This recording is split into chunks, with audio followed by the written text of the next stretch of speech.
Olá, bem-vindos à nossa conversa de hoje. Vamos mergulhar num conto que, olha, mexe com a cabeça da gente. A Terceira Margem do Rio, do Guimarães Rosa. E para guiar nosso papo, a gente tem aqui uma análise bem instigante do Carlos São Paulo, que tenta desvendar as camadas dessa história, né? Isso aí, é um conto curto, mas com uma força, uma profundidade enorme. Totalmente. E a nossa missão aqui é tentar entender, ou pelo menos explorar, o que raio significa essa decisão de um pai, um cara aparentemente comum, né? Aham. Que de repente larga tudo, família, casa, a vida toda, para morar numa canoa, sozinho, no meio do rio. E o detalhe, né? Sem nunca encostar em nenhuma margem. Nem na de cá, nem na de lá. Fica ali, no meio. Exato. O que seria essa terceira margem? É a grande questão. A história está lá em Primeiras Histórias, de 62, narrada pelo filho. E ele descreve o pai no começo como um sujeito ordeiro, cumpridor de seus deveres e quieto. Bem diferente da mãe, que regia e ralhava. Aquele retrato clássico, né? O pai provedor, silencioso, a mãe mais ativa na dinâmica da casa. Pois é. E aí, do nada, esse homem encomenda uma canoa especial, sob medida, e tchau. Vai pro rio. Uma imagem poderosa. A análise do São Paulo chega a usar uma expressão forte, um sepulcro em sua mudez a fluir pelo rio da morte social. Uau. Pesado. Isso pede mesmo uma análise mais a fundo, né? Com certeza. E o texto do São Paulo vai justamente nessa linha. Não é loucura pura e simples, é mais como uma... Consequência de quê exatamente? Da vida que ele levava? Isso. A análise sugere que essa atitude tão radical vem de uma vida inteira de... bom, de rigidez. De controle. Aquele foco em ser apenas o certo, sabe? Cumprir o papel direitinho. Mas talvez, nesse processo todo, ele esqueceu de ser justo consigo mesmo, de olhar pra dentro. Quer dizer que a ida pro rio foi tipo um transbordamento? Uma coisa que ele segurou e aí estourou. É uma ótima forma de ver. A análise fala numa irrupção do não dito, do não pleiteado. Não é só fuga, é algo que vem de dentro com força. Pensa assim, a alma daquele homem que sempre se encaixou no que esperavam dele, né? Seguia o papel que a sociedade lhe prescrevera. De repente, essa alma rompe tudo, de um jeito que assusta, que ninguém entende. É verdade. Foge completamente da lógica comum. Pois é. A vida dele passa a ter um outro sentido, um que destoa de um padrão. É tão estranho pra gente quanto pensar numa terceira margem, para um rio, que a gente sabe que só tem duas. Faz sentido. Essa ruptura sinaliza algo que estava ali escondido, né? Exatamente. Algo profundo que foi ignorado por tempo demais. E essa coisa ignorada, a análise fala que talvez ele tenha reprimido uma outra margem dentro dele. O que seria isso? Uma vida diferente? Algum desejo? Sim, o texto levanta essa possibilidade. Essa outra margem poderia ser, sei lá, um desejo por mais liberdade, talvez, menos regras, uma vida mais ligada à natureza, à paixão, algo que fugia totalmente daquele script do homem ordeiro. Entendi. A análise até compara essa rigidez dele com o oposto, com a figura do filho pródigo, aquele que se permite sair da linha, né? Ah, interessante essa comparação. Então, essa necessidade de ser sempre o certo, de acordo com a leitura do São Paulo, bateu de frente com algo que o texto chama de destino dele. Uma força interna que queria se expressar. E a canoa, ela entra aí como símbolo desse destino, então. Lembro que a descrição dela é bem específica. Forte e arqueada em rijo. A análise pega isso? Pega, e muito. A canoa não é qualquer uma. É feita sob medida para ele, para essa viagem sem volta e solitária. Quando ele entra ali, ele não tá só se isolando fisicamente. Ele tá, tipo, se colocando num outro lugar, simbolicamente falando.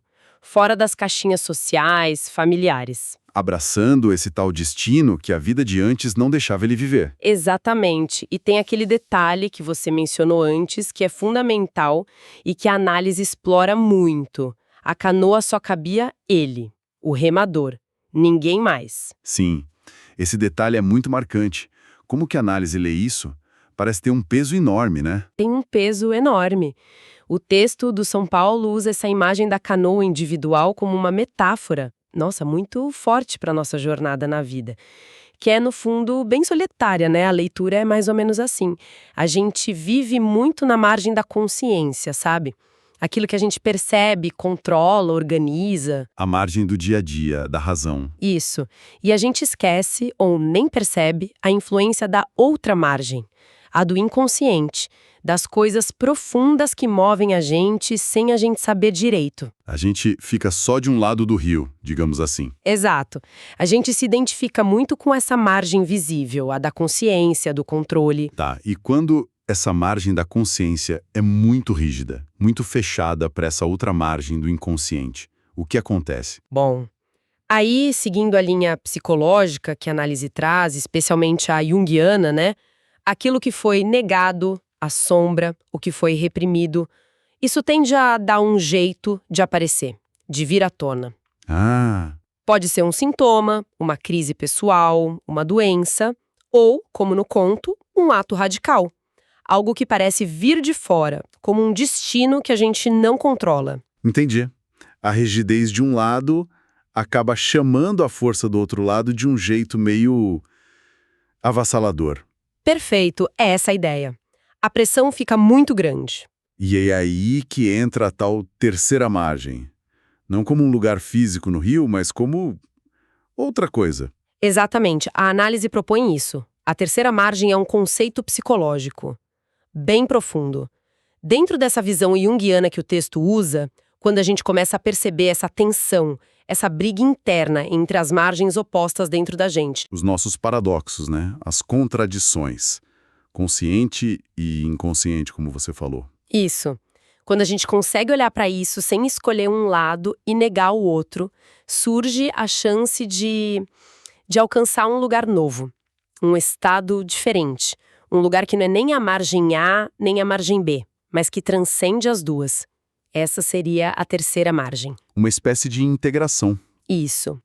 Um espaço simbólico de integração, de transcendência, onde o sentido da vida, talvez, possa aparecer. Ou pelo menos ser sentido, vislumbrado. Tá, mas o que é essa transcendência exatamente? Como a análise define? A análise usa a ideia de símbolo do Jung. Para ele, símbolo não é só um sinal, tipo uma placa. É mais. A melhor forma que a gente tem para expressar algo muito complexo, algo que a consciência ainda não entende direito. Tipo um sonho muito forte que fica na cabeça, mesmo sem a gente entender a lógica. Exatamente. Um ótimo exemplo. Aquele sonho pode ser um símbolo tentando te dizer algo do teu inconsciente. A canoa no rio, para o pai, funcionaria assim. Ela vai além das dualidades fáceis. Vida ou morte. Loucura ou sanidade. Não é nenhum nem outro. Transcende isso. Sim. As duas margens que a gente conhece, elas são fixas, né? Estão no nosso mundo concreto, no tempo e espaço. A terceira margem não. Ela pertenceria a uma outra dimensão.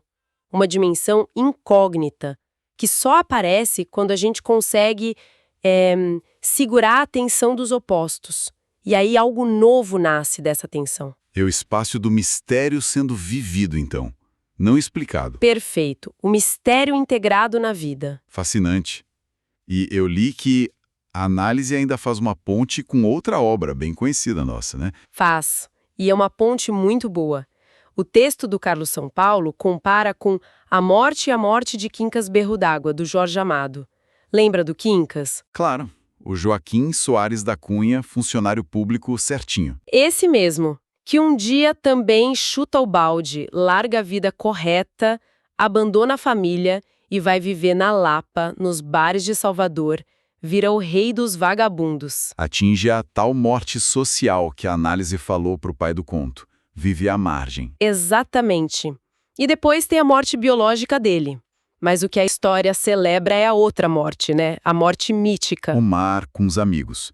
Seria essa a terceira margem do Quincas, então? É essa leitura que a análise propõe. Aquela morte mítica, a integração final dele com o mar, com a vida boêmia que ele escolheu, Seria a versão dele da transcendência, a conquista dessa dimensão além da vida burguesa e da morte física comum. Nossa, faz muito sentido a comparação. Sugere que essa busca por romper com a rigidez e encontrar um sentido mais autêntico, digamos assim, mesmo que seja através de uma morte social, é um tema forte, quase universal, né? E como entra aí a tal da envelhecência? Um termo curioso que a análise usa. A envelhecência é um termo interessante.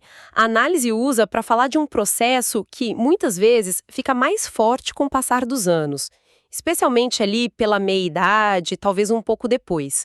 Não é só envelhecer fisicamente, tá?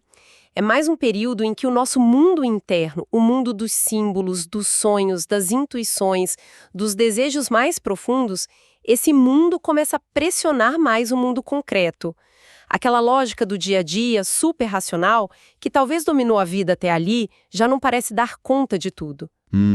É como se a vida começasse a pedir um balanço, uma reavaliação, e as perguntas sobre sentido ficassem mais urgentes. Exatamente isso. A vida prática, o trabalho, as contas, já não respondem a todas as perguntas que começam a surgir, ou ressurgir.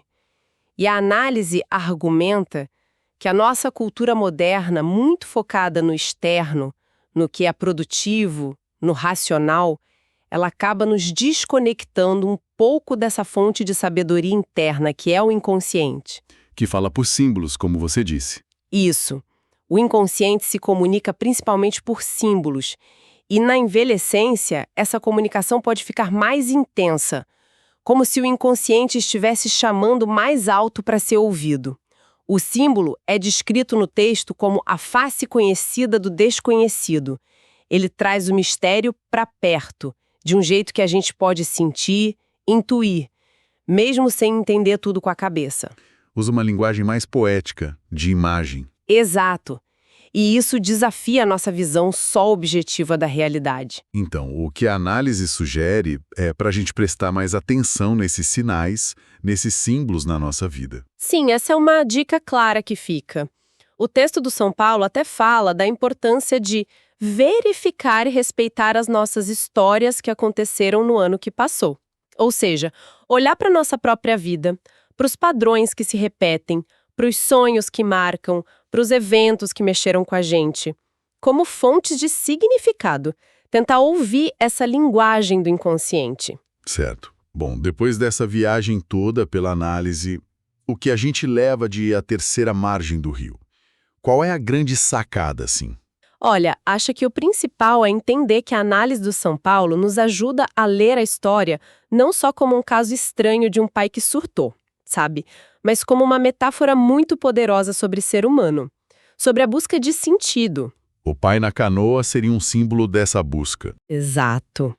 Ele encarna essa jornada difícil, às vezes desesperada mesmo, para achar um espaço que vá além das dualidades que limitam a gente. Certo e errado, normal e anormal, consciente e inconsciente. É sobre ter a coragem ou a necessidade, né, de navegar o desconhecido dentro da gente, o nosso próprio rio interior, para encontrar algo que seja nosso de verdade. Mesmo que isso signifique uma solidão extrema ou largar tudo que era seguro. Pois é. E essa terceira margem, então, não é um lugar para se chegar, mas talvez um jeito de navegar o rio? Exatamente. A força dessa interpretação está em ver que essas margens opostas existem dentro de todo mundo. A terceira margem não é um ponto final no mapa.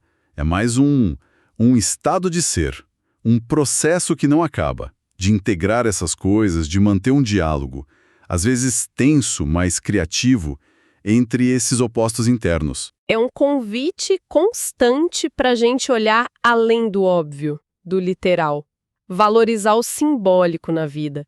Aquilo que não cabe em definição fácil, em caixinha. Encontrar o sentido na travessia, não só na chegada. Perfeito. Na própria jornada pelo rio. Isso me lembra muito a citação final do conto, que a análise também traz. O desejo do filho, aquilo é de arrepiar. É demais, né? O texto do São Paulo usa para fechar a ideia, o filho, já mais velho, marcado para sempre por aquilo, ele diz assim: mas, então, ao menos que, no artigo da morte, peguem em mim e me depositem também numa canoinha de nada, nessa água que não para, de longas beiras.